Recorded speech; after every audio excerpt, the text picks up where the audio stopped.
जय Jagannath. आसतु tarot card माध्यम जानिबा 2024 मसीहा एप्रिल मास केमिति रहिबो कुंभ राशि व्यक्ति मानकर दिन कौन रहिबो फलाफल मु संक्षेप रे कहबी।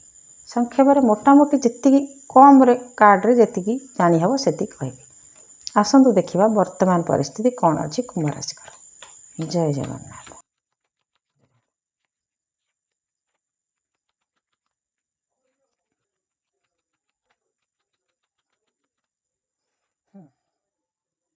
पैसा पत्र को लेकिन आपण किछि नुआ काम आरंभ करने को चाहूँगी किंबा करिसेंती। बहुत प्रेशर पड़ुची आपणक उपरे माने कामर प्रेशर केमिति सारिबे केमिति दायित्व मुक्त हेबे एमिति गोटे चिंता अच्छी। किछि डिसीजन नबार आपन को कष्ट होउची दुविधार अछंती बुझी पारुनाती कौन करिवे। ता छड़ा कौन सी परिस्थिति भी आपन दूरे जाइछंती। आपणक सामने वर्तमान दुईटी रास्ता अच्छी। आपण निजक निजे दोषी दोषी बोली भावुचंती। ठीक अच्छी देखिबा मासटी केमिति रहिबो। जय जगन्नाथ। जय जगन्नाथ। मासटी केमिति रहिबो देखिबा कुंभ राशि देखिबा मासटी केमिति कटिबो। जय जगन्नाथ। कुंभ राशि ओह निस्तार मिलिबो। फास्ट कार्ड जस्टिस आपन को न्याय मिलिबो। न्याय मिलिबो माने आपण को कर्म अनुसार आपण को फल मिलिबो।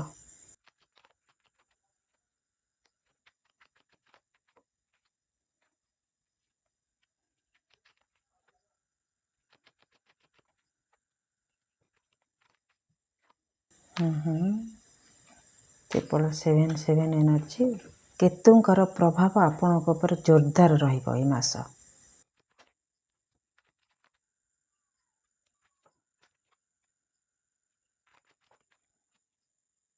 आपण ए मासरे आपण न्याय अपेक्षा रे रहिबे।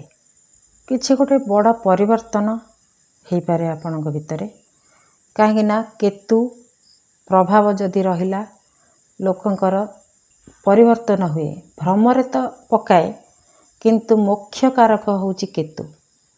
जेहेतु मुख्य कारक आपणकर गोटे परिवर्तन हब ईश्वर विश्वासी हेई पारती किंबा नुआ जीवन आरंभ करने को चेष्टा करि पारंती।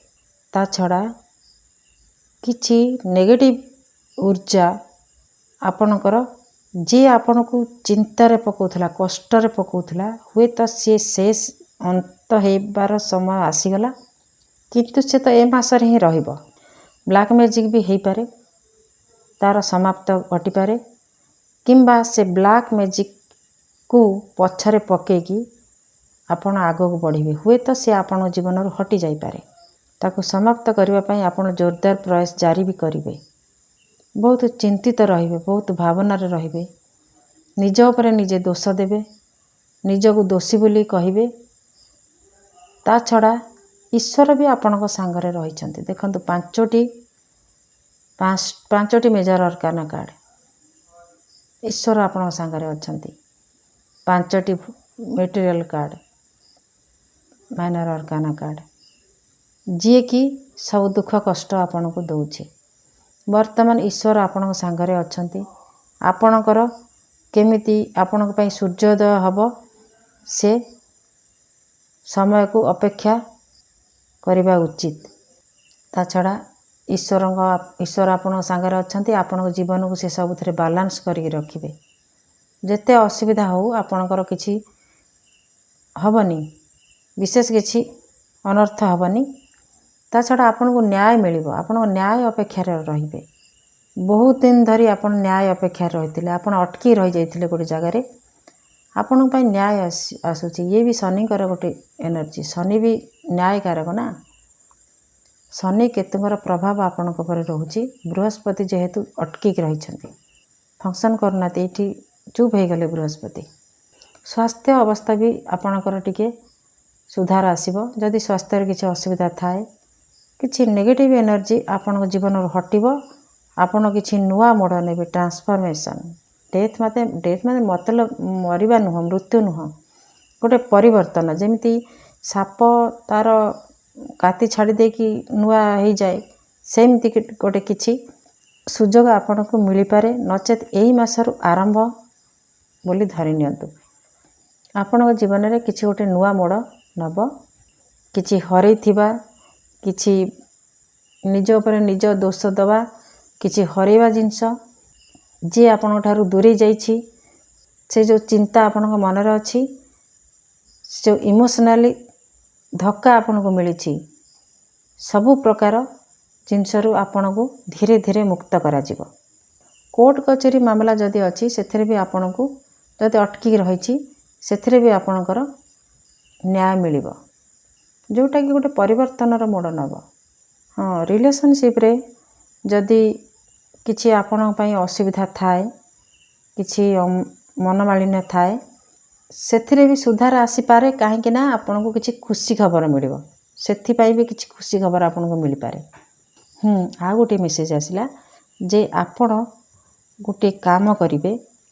ଆପଣଙ୍କ ଘର ପାଖାପାଖି ଯଦି ଶିବାଳୟ ଅଛି, ଶିବାଳୟରେ ବେଶୀ ପଇସା ଖର୍ଚ୍ଚ କରିବାକୁ ପଡ଼ିବନି। ଯିଏ ତ ରୁଦ୍ରାଭିଷେକ କରିପାରିବେ, ଯଦି ନ କରିପାରିଲେ ନାହିଁ, ସନ୍ଧ୍ୟା ହେଲେ ଏଇ ମାସଟି ଦିଅନ୍ତୁ, ଦୀପ ସନ୍ଧ୍ୟା ହେଲେ ଦୀପଟିଏ ନେଇକି ଶିବାଳୟରେ ଦେବେ। ପାଖରେ ଯଦି ଥାଏ ତାହେଲେ ଏତିକି କରିବା ପାଇଁ ଭଲ ହେବ। ଦୂର ହେଲେ ତ ଅସୁବିଧା ହେବ। ଯଦି ଆପଣ ଯାଇପାରିବେ ଏତିକି କରନ୍ତୁ, ଆପଣଙ୍କ ପାଇଁ ଭଲ ହେବ। ମନର ଶାନ୍ତି ରହିବ, ସମସ୍ୟା ଧୀରେ ଧୀରେ ଦୂର ହେବ। କିଛି ଟକ୍ସିକ୍ ରିଲେସନ୍ ପାଖରୁ ଆପଣ ଦୂରେଇବେ।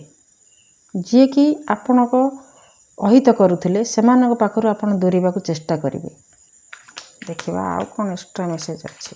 ଆହୁରି ଗୋଟେ କଥା ଯେ ଆପଣ ନିଜକୁ ନିଜେ ଦୋଷୀ ନ କରିକି, ନିଜକୁ ନିଜେ ଦୋଷୀ ବୋଲି ନ ଭାବନ୍ତୁ। ଆଉ ଅତୀତ ଆଉ ଭବିଷ୍ୟତ ଚିନ୍ତାରେ ବର୍ତ୍ତମାନକୁ ଖରାପ ନ କରିକି, ଦୁଶ୍ଚିନ୍ତାରେ ନ ରହିକି, କେମିତି ଆପଣଙ୍କର ସୁଖ ସମୟ ଆସିବ ସେଥିପାଇଁ ଚେଷ୍ଟା କରନ୍ତୁ।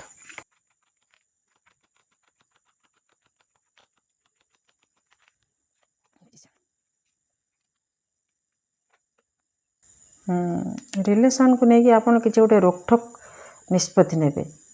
ହଁ ତ ହଁ, ନା ତ ନା, ଏମିତି ଗୋଟେ ହେଇପାରେ। ନିଜ ଆଡ଼ୁ ଆପଣ କିଛି ଗୋଟେ ନିଷ୍ପତ୍ତି ନେବେ, ଯେଉଁଟାକି ଆପଣଙ୍କ ପାଇଁ ଭଲ ହେବ। କିଛି ସଡନ୍ଲି କରିବେ, ଯାହା କରିବା କଥା ତୁରନ୍ତ କରିବେ। ହଠାତ୍ ଏମିତି ଆପଣଙ୍କ ଗୋଟେ ଆଇଡ଼ିଆ ଆସିବ, ଆପଣ ସାଙ୍ଗେ ସାଙ୍ଗେ ସେମିତି କିଛି କରିବେ।